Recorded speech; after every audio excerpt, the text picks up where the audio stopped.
Bismillahirrahmanirrahim. Allahümme salli ala Muhammedin və ali Muhammed. Hər vaxtınız xeyirli olsun, dəyərli izləyicilər. Hər birinizi Vilayət TV efirində yayımlanan şəri suallara cavab verilişindən salamlayıram. Bildiyiniz kimi biz bu verilişdə sizlərdən gələn şəri sualları oxuyub cavablandırırıq və bunun üçün studiyamıza həmişə olduğu kimi dəyərli qonaq dəvət etmişik ki, fiqh sahədə mütəxəssisdir. Siz də ekranda gördüyünüz WhatsApp nömrəsinə öz suallarınızı yazıb göndərin ki, biz də bu verilişlər vasitəsilə sizin suallarınıza cavab verək. Vaxt itirmədən studiyamızın dəyərli qonağını sizlərə təqdim edim. Studiyamızın dəyərli qonağı Höccətülislam Ustad Zaman Zamanovdur. Salamlayıram Ustad, hər vaxtınız xeyirli olsun, xoş gəlmişsiniz. Aleykümselam və rəhmətullah. Çox sağ olun Hüseyin müəllim, çox təşəkkür edirəm. Mən də öz növbəmdə sizi və dəyərli izləyicilərimizi buradan salamlayıram. Çox sağ olun Ustad. Allah Teala Maidə surəsinin 101-ci ayəsində sual soruşmağın əhəmiyyəti haqqında belə buyurur. Sizə bəlli olunca sizi narahat edəcəklər barəsində soruşmayın. Misal olaraq, uşaqlıqda demək olar ki, hər birimizdən soruşublar. Atanı ya ananı çox istəyirsən. Bu özü bir yanlış sualdır. Amma ilahi hökmlər barəsində insan gərək soru-sual eləsin, bilmədiklərini öyrənsin və həmin o məsələləri soruşmaqda həya edilməsin, utanılmasın. Biz də bu verilişdə sizdən gələn şəri sualları oxuyub cavablandırırıq. Ustad, icazənizlə izləyicilərdən gələn şəri sualları oxuyun. İzləyicilərimizdən yazırlar ki, bir şəxs öz vətənində olduğunda zöhr azanı verilir. Amma bu şəxs namazı qılmadan səfərə çıxır və səfərdə zöhr namazını qılmır. Yəni qəza eləyir, namaz gedir qəzaya. Bu şəxs həmin namazı qəsr qəza etməlidir, yoxsa tam, yəni bütöv qılmalıdır? Euzubillahimineşşeytanirracim. Bismillahirrahmanirrahim. Və sallallahu ala seyyidina Muhammedin və ala alihi tayyibinə tahirin. Suala görə sizə və dəyərli izləyicimizə təşəkkür edirəm. Baxın Hüseyin müəllim, namazı hər nə şəkildə qəza edibsə, qəzaya gedibsə, hansı bir şəkildə qəzaya gedibsə namaz daha doğrusu, o şəkildə də qəza etməlidir. Məsələn, fərz eləyək, əgər bu şəxs azam verilib öz vətənində namazı qılmayıbsa, ayrı bir məntəqəyə səfər eləyib və səfərin şərtləri varsa buradakı, yəni orada səfər etdiyi bir məkanda namazını, məsələn, zöhr namazını qılsaydı, qəsr qılacaqdı. Amma qılmadı ki, bu ayrı özündə bir günahdır ki, namazı qəzaya vermək. Qılmadı, günah elədi, qılmadı namazı. Əgər sonradan həmin o namazı ki, qəsr olduğu halda qəzaya gedib, əgər istəsə o namazı sonradan qəza etsin, fərq eləməz harda olmasından asılı olmayaraq. İstər həmin o səfərdə olduğu halda olsun, istər vətəninə döndüyü halda olsun. Həmin o qəzaya gedən namaz ki, qəsr halında qəzaya gedib yerinə yetirmək istədikdə, qəsr yerinə yetirəcək üçün, qəsr halında qəzaya gedib, onun qəzasını da gərək qəsr yerinə yetirsin. Əgər bütöv halda qəza olsaydı, əgər bütöv halda qəzaya getsəydi, bütöv halda yerinə yetirəcəkdi. Qəzasını bütöv halda yerinə yetirəcəkdi. Təşəkkür edir Üstad. Növbəti izləyicinin sualını oxuyum. Növbəti sual belədir ki, əldə və bədəndə olan döymə, dəstəmaz və qüsula mane olurmu? Baxın, özü-özlüyündə döymə ki var, ümumən dərinin altında qərar tapır. Bunlar özü-özlüyündə dəstəmaza və qusula maneə deyirlər. Çünki bildiyiniz kimi o hal-hazırda olan döymələr ki var, bədənə olunur. Xüsusən də məsələn bəylər öz əllərində məsələn bu döyməni edirlər. Bunlar dərinin altında qərar tapır. Buna görə də dəstəmazın və qusulun suyunun dəriyə çatmasına maneə deyirlər və özü-özlüyündə də bu işi yerinə yetirmək icazəlidir. Növbəti izləyicinin sualı belədir ki, xanımlara rəngli linzalardan istifadə etmək icazəlidirmi? Baxın, ümumən linzalar fərq etməz, istər rəngli olsun, istər adlı bir rəng olsun, yəni rəngsiz olsun. Bunlardan istifadə etmək özü-özündə eybi yoxdur, icazəlidir. Amma rəngli olduğu təqdirdə ki, xanımlara əgər zinət sayılsa, bunda həmin o rəngli linzalardan istifadə etmək icazəli deyildir. Yəni, ürfdə bir növ zinət sayılır. Əgər zinət sayılsa, rənglidir və bir növ xanıma zinət verir. həqiqət edirsiniz və ürf də bunu öz gözünün rəngi görmür. Bir növ gözəllik görür onda, bir növ zinət görür onda. Bu cür olduğu təqdirdə istifadə etmək icazəli deyildir. Amma addi halda əgər zinət sayılmasa, rənglidir amma zinət sayılmır və yaxud da ki, addi məsələn linzadır, rəngi yoxdur, öz gözünün rəngidir. Bu cür linzalardan istifadə etmək icazəlidir. Onlar bəylərə də ki, icazəlidir. Zinət sayılsa da, sayılmasa da o istifadə edə bilər. Amma xanımlarda? Xanımlarda zinət sayıldığı təqdirdə olmaz. Təşəkkür edirəm, Üstad. Növbəti sualı oxuyum. Növbəti sual belədir ki, boks döyüş növü halal sayılırmı? Baxın, əgər bir-birlərinə zərər yetirəcək şəkildədirsə, məsələn, bilmirəm bu döyüşdə həqiqətən də bu şəkildə bir zərər var ya yoxdur. Ağalar buyururlar, alimlər buyururlar ki, əgər bu döyüş növündən istifadə etmək qarşı tərəfə və yaxud da ki, qarşı tərəfin sənə zərər yetirməsinə gətirib çıxaracaqsa, icazəli deyildir. Bəzi alimlər də mütləq bir şəkildə icazə verməyiblər. Buyururlar ki, icazəli deyil, yəni mövzunu təyin ediblər. Buyururlar ki, bu döyüş növü zərər verir. Ona görə də icazəlidir. Bəzi ağalar da buyururlar ki, zərər verdiyi təqdirdə, çünki ola bilsin bəzi təqdirdə, bəzi hallarda zərər verməsin. Əgər zərər vermirsə, heç istifadə etmək olar, bu döyüş növündən getmək olar məsələn. Amma yox, əgər zərər verirsə, onda icazəli deyildir. Minnətdar Ustad. Növbəti izləyicinin sualını oxuyum. Növbəti izləyici yazır ki, xanımlar az-azı makiyaj edib naməhrəm qarşısına çıxa bilərlərmi? Baxın, əgər makiyajda məqsəd budur, elə bir makiyaj vururlar ki, məsələn, heç bilinmir, makiyajlı olub, olmamağı bilinmir. Yəni, addi halda da bu şəkildədir, makiyajlı halda da bu şəkildədir. Ola bilsin, məsələn, fərz eləyə, mən bilmirəm. Ola bilsin, məsələn, günəş kremi vursun ki, öz dərisinin rəngindən seçilməsin. Diqqət edirsiniz, bu cür olduğu təqdirdə eybi yoxdur. Yəni, əgər öz dərisindən seçilməyəcəksə. Yox, əgər öz dərisindən seçilsə, kimi elə bilirəm, makiyaj buna görədir ki, zinət olsun bunlara. Yəni, özündən ayrı bir şəkildə özünü göstərsin. Yəni, biraz gözəlləşdirsin, üzr istəyirəm ifadəmə görə. Əgər bu cür olsa, istər çox olsun, istər az olsun. Azı da belə icazəli deyildir. Yəni, özü-özündə icazəli da ola bilsin, xanım vursun, geçsin xanımların məclisinə. Və yaxud da ki, öz məhrəmlərin yanında makiyajdan istifadə eləsin. Bu olar və ya öz evində icazəlidir, olar. Amma makiyajı vurub ayrı naməhrəmin qarşısına çıxacaqsa... Və cəlb eləyəcəksə... Yox, cəlb yox. Umumən ki, makiyaj, ağalar buyururlar ki, az da olsa, çox da olsa, fərqlə bu cəlb eləyəcək, bu buna zinət verir. Bu cür olduğu təqdirdə, bəli, icazəlidir. Amma yox, bəzi makiyajlar da buyurduğumuz kimi cəlb eləmir. Niyə? Çünki bir şey bilinmir, bir şey yoxdur. Məsələn, çünki öz rəngindən fərqlənmir. Məsələn, misal olaraq vurdum, amma bilmirəm bu şəkildə də yox. Fərz edək ki, bir cür günəş kremlərdə, məsələn, günəş bunu yandırmasın deyənə, rəngin qaraltmasın deyənə bilmirəm belə deyə yox. Ola bilsin, günəş kremləri də makiyaj sayılsın, zinət versin buna, dəyişsin bunun üzünü. Amma yox, fərz edək ki, elə bir kremdir ki, günəş kremidir ki, məsələn, üzünün rəngindən seçilmir. Heç bilinmir bundan makiyaj var ya yox. Bu cür olduğu təqdirdə heç eybi yoxdur, olar.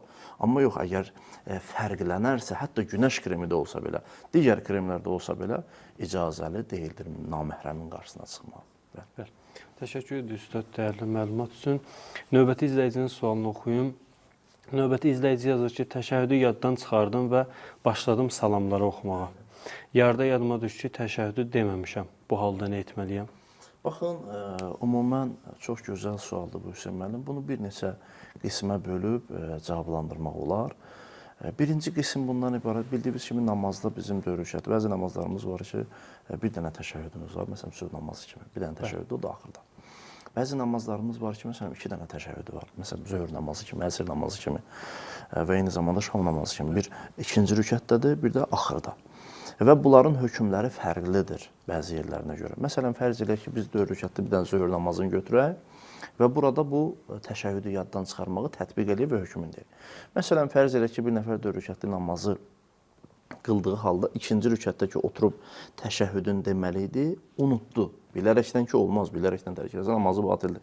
Bilməyərəkdən, unutqanlıq üzündən qalxdı ayağa və başladı 3-cü rükətdə, məsələn, Fatihə surəsini oxumağa və yaxud da ki, təsbihat-ı ərbəni deməyə. Bu cür olduğu təqdirdə nə qədər ki, rukuya getməzdən əvvəl xatırlasa ki, mən təşəhhüdü yerinə yetirməmişəm, bunun vəzifəsi bundan ibarətdir ki, qayıtsın, otursun, təşəhhüdün yerinə yetirsin, sonra qalxsın, əvvəldən başlasın.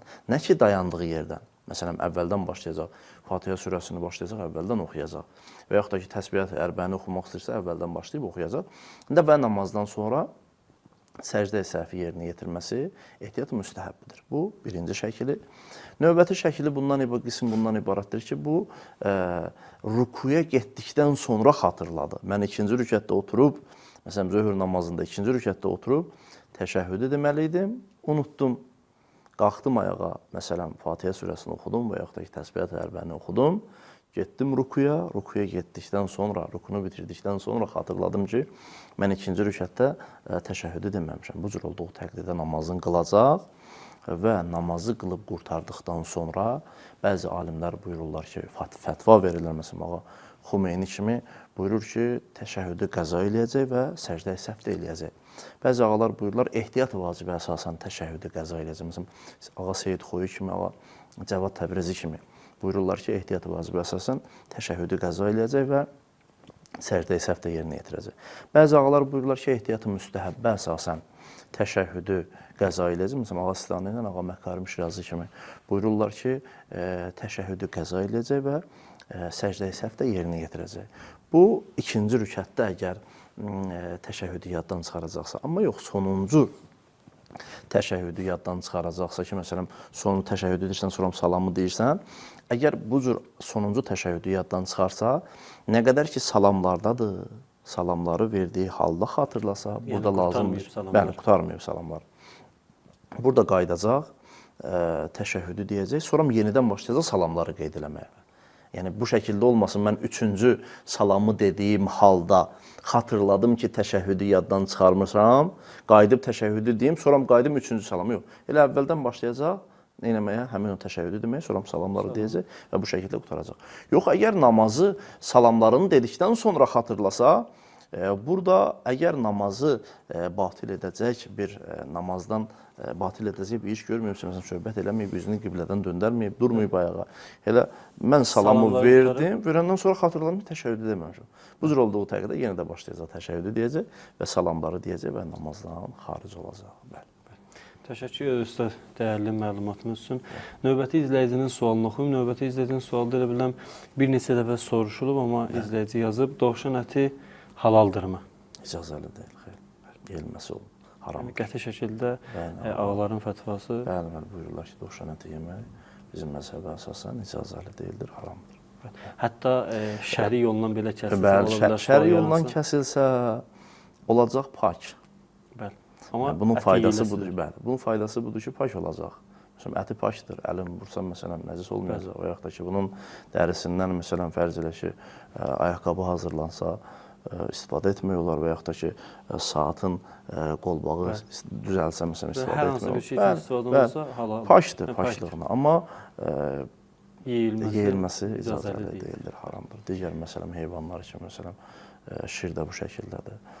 Əti yeyilməsi, nəcis deyilməsi, amma əti yeyilməsi haramdır, olmaz. Amma şəri yolla kəsilsə, pak olacaq, amma yeyilməsi yenə də haramdır. Təşəkkür edir Ustad. Növbəti izləyicinin sualını oxuyum. Növbəti izləyici yazır ki, dəstəmaz aldığımız zaman üzümüzü iki əllə yuya bilərikmi?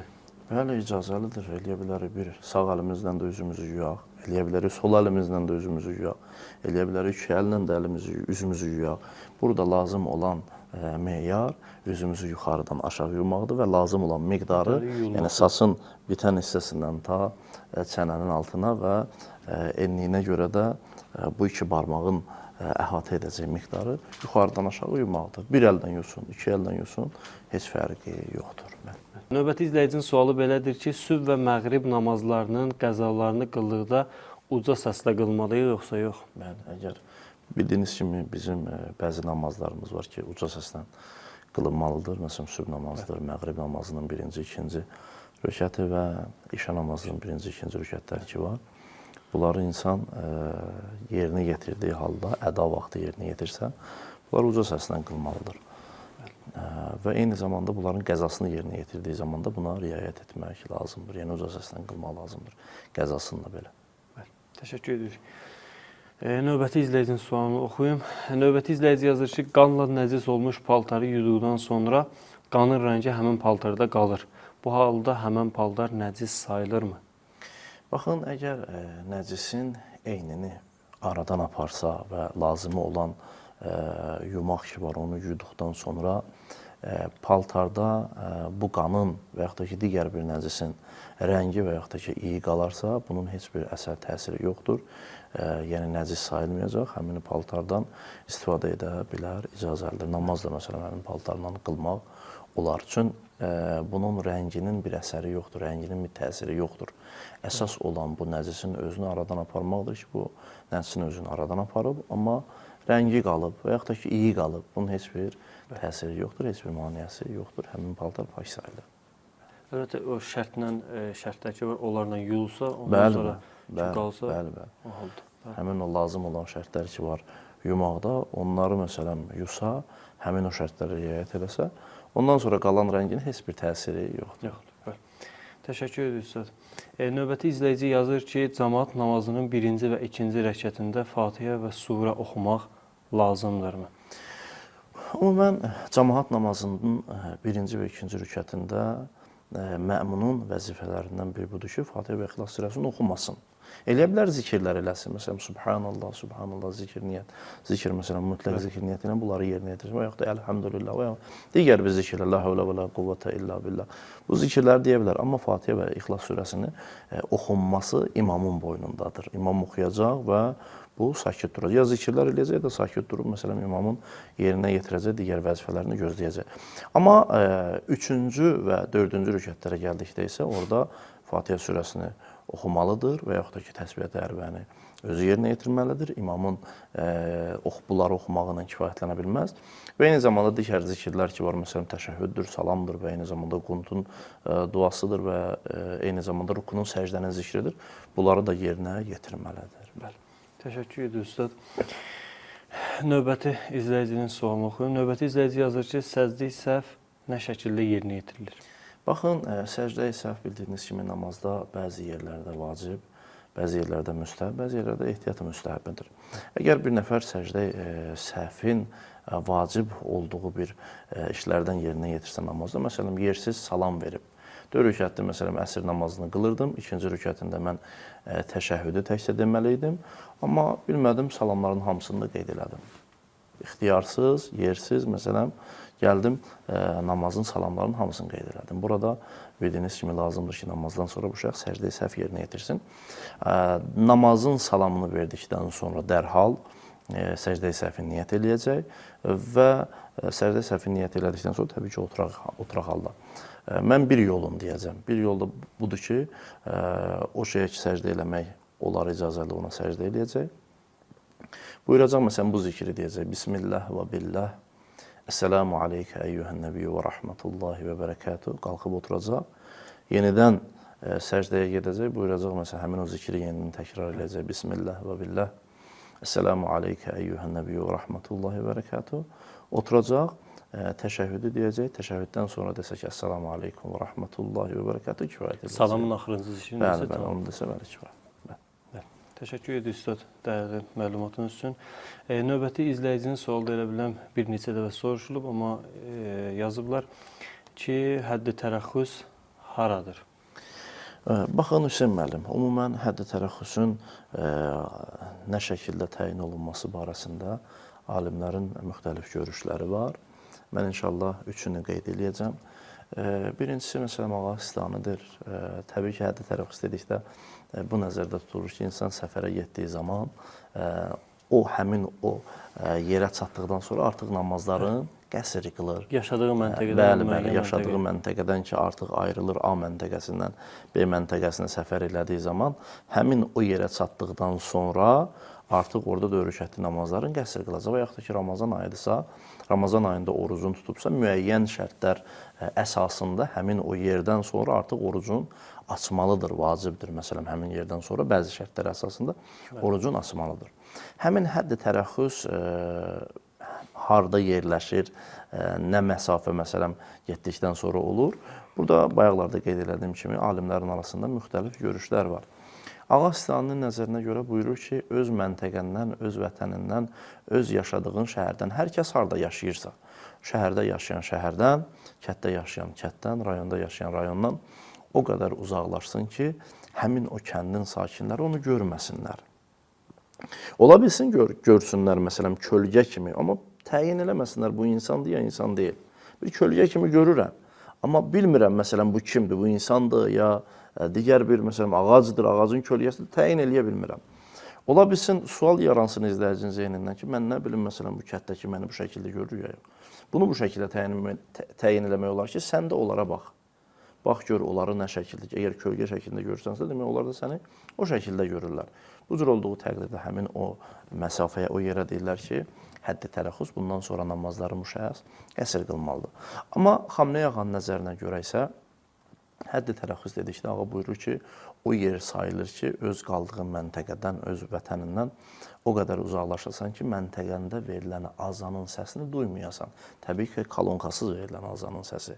Nə ki, kalonka ilə ki, məsələn, 10 kilometrdən də bəzən duymaq olur. Misal olaraq deyirəm, ola bilsin, məsələn, 5 kilometrdən də məsələn duyulsun azanın səsi kalonka ilə. Buyurur, yox, kalonkasız əgər azan verilsə, o yerdə ki, sən onun artıq səsini eşitmirsən, nələr dediyini bilmirsən, bura artıq həddi tərəxüsdür. İstərsən onun məntəqənin divarlarını görəsən ya görməyəsən. Divarların görünməsi şərt deyil ağada. Ağa buyurur ki, bəli, azanın səsini eşitmədiyin halda ki, kalonka ilə olmayan halda eşitməsən, artıq ora həddi tərəxüsdür. Ondan sonra namazlarını qəsr qılacaqsan. Amma bəzi ağalar da buyururlar ki, yox, 2 dənə şərt var həddi tərəxüsdə. Bir, o qədər uzaqlaşmalısan ki, məntəqəndə verilən azanın səsini eşitməyəsən və eyni zamanda da şəhərin divarlarını görməyəsən. Divarları görürsən, məsələn, amma təyin eləyə bilmirsən, məsələn, bunun nə şəkildə olduğunu. Buyururlar ki, bu 2 dənə şərt olduğu halda sənin o məsafən, o yerdə ki, hal-hazırda oradasan, ora həddi tərəxüs sayılır və oradan sonra namazlarını qəsr qılmalısan. Və bəzi hökmlər də var ki, bu həddi tərəxüsə aiddir. Məsələn, vətənə qayıtdığın halda. Vətən, məsələn, mən getmişəm səfərə, qaydanda, məsələn, namazımı hardan tam qılmalıyam, həddi tərəxüsdən sonra, o yaxud da ki, şəhərə girəndə. Burada da bəzi hökmlər vardır ki, həddi tərəxüslə bağlı bir məsələdir ki, inşallah gələcək verilişlərdə çalışaraq onlara da işarə edək. Təşəkkür edirəm, Üstad. Bu məsələnin qısacası belə oldu ki, hər şəxs öz təqlid edilmiş müctəhidin belə deyək, risaləsinə müraciət eləsin və oradan öz məsələsini öyrənsin. Təşəkkür edirəm, Üstad. Növbəti izləyicinin sualını oxuyum. Növbəti izləyici yazır ki, dəstəmaz nə şəkildə alınır? Dəstəmaz çox gözəl bir sualdır. Demək olar ki, hər kəsə lazım olan bir məsələdir Hüseyn müəllim. Ümumən dəstəmaz birinci yerinə yetirəcəyimiz iş niyyətin olmasıdır. Niyyət edirsən ki, məsələn, dəstəmaz alıram qürbətən Allah. Sonra üzü yuyulur yuxarıdan. Bayaqlarda qeyd elədiyim kimi ta çənənin altına qədər uzunluğuna görə yuyulur. Yuxarıdan aşağı, aşağıdan yuxarı yumaq icazəli deyil. Ağalar buyururlar ki, dəstəmaz batıl olur. Yuxarıdan aşağı yuyacaq uzunluğuna görə. Enliyinə görə də baş barmaqla orta barmağı əhatə edəcək miqdar qədər, hər nə qədər əhatə edirsə, o qədər yuysun. Bir növ bu şəxsdə itminan yaransın, biraz xatircəmlik yaransın, yəqin yaransın ki, mən bu miqdarı yuymuşam. Yəni, biraz da qıraqlarından əlavə olaraq yuysun ki, bunda xatircəmlik yaransın ki, mən lazım olan miqdarı yumalam. Və eyni zamanda bu gözlərinin qıraqları, bu burnunun və o yerlər ki, məsələn, orası suyun çatması biraz çətindir. Həmin o yerləri də biraz əlin sürtsün ki, tam bir şəkildə suyun dəriyə çatması tam bir şəkildə yəqin çatsın. Ola bilsin, bəzi şəxslərdə, bəylərdə saqqal məsələn çox olsun. Bu cür olduğu təqdirdə saqqalın altına suyu çatdırmaq lazımdır. Saqqalın üzərinə əl çəksələr, suyu çatdırsalar kifayətdir. Amma bəzi şəxslərdə də görürsünüz ki, saqqalı məsələn azdır, tüklər məsələn üzünün dərisi bilinir. Bunlar lazımdır ki, suyu üzünün dərisinə, bəli, üzün dərisinə çatdırsınlar. Üzü yuyub qurtardıqdan sonra sağ əllərini dirsəklərindən barmaqlarının ucuna qədər yuxarıdan aşağı olma şərtilə. Çünki barmaqların ucundan yuxarı yursa, dəstəmazı batırılacaq. Ta dirsəyindən biraz yuxarı, ehtiyat eləsinlər, biraz yuxarıdan başlasınlar, yusunlar, ta aşağıya qədər yuduqdan sonra sol əlini sağ əl kimi eyni ilə yuyacaqlar. Sonra başlarına məhs çəkəcəklər. Məhsi də hər miqdar çəksələr kifayət edəcək. Başın təpəsindən ta alınlarına qədər olan miqdar ki var, ora hər nə miqdarda məhs etsələr kifayət edəcək. 3 barmaqla da məhs edə bilərlər, 2 barmaqla da məhs edə bilərlər, 1 barmaqla da məhs edə bilərlər, yuxarıdan aşağı da məhs edə bilərlər, aşağıdan yuxarıda məhs edə bilərlər və 1 barmaq uzunluğunda da məhs eləsələr, ondan da az məhs eləsələr kifayət edəcəkdir. Sonra sağ əli ilə sağ ayağının üzərinə barmaqların ucundan ta oynağa qədər məs eləyəcək və eyni zamanda sol ayağına da barmaqlarının ucundan ta oynağa qədər məs etməsi lazımdır. Bundan sonra da dəstəmazı almış olur. Üzrən bunlardan da əvvəl gərək təharət hökmən olsun. Yəni o dəstəmaz alınan yerlərdə, məhz olunan yerlərdə gərək nəcis olmasın, müəyyən o şərtlər olsun ki, bəli, o ki, məhz edilən yerlərdə nəcisin olmaması bəli düzdür, amma ayrı bir bəhs vardır ki, bizim dəstəmaz almamışdan əvvəl əzalarımız pak olmalıdır ya pak olmamalıdır. Pak olmaq dedikdə dəstəmazda başlamamışdan əvvəl hamısı pak olmalıdır.